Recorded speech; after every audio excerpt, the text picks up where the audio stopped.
প্রতি বছরে তালা এবং কদরা দুই জায়গায় আমাদের প্রচুর রাস্তাঘাট মেরামতের অবস্থা। তো রাস্তাঘাটে যে কি করুণ দশা, মাদ্রাসাগুলো যেখানে গিয়েছে বিল্ডিং এর দাবি, অর্থাৎ ছাত্রছাত্রীরা বসতে পারলে ইনশাল্লাহ এই কাজে আমরা মনোযোগ দেব।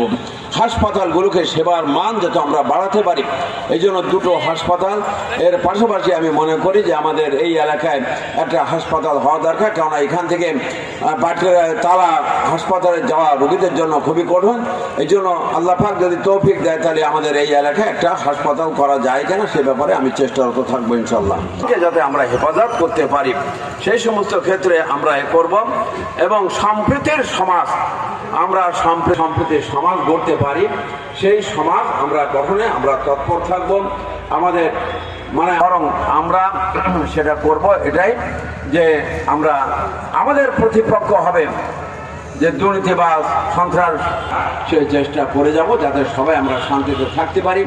এছাড়া এর আগে শাওন বক্তৃতা হচ্ছিল, সেখানে যতগুলো দাবি তারা পেশ করেছে সেই দাবিগুলো ইনশাল্লাহ আমরা কতটুকু আমরা পারবো না পারবো এগুলো আমাদের আসন কমিটিতে আমরা আলোচনা করব, সিদ্ধান্ত গ্রহণ করব, করে আমরা ভবিষ্যতে সেগুলো নিয়ে আমরা চিন্তা করব, আমরা করব।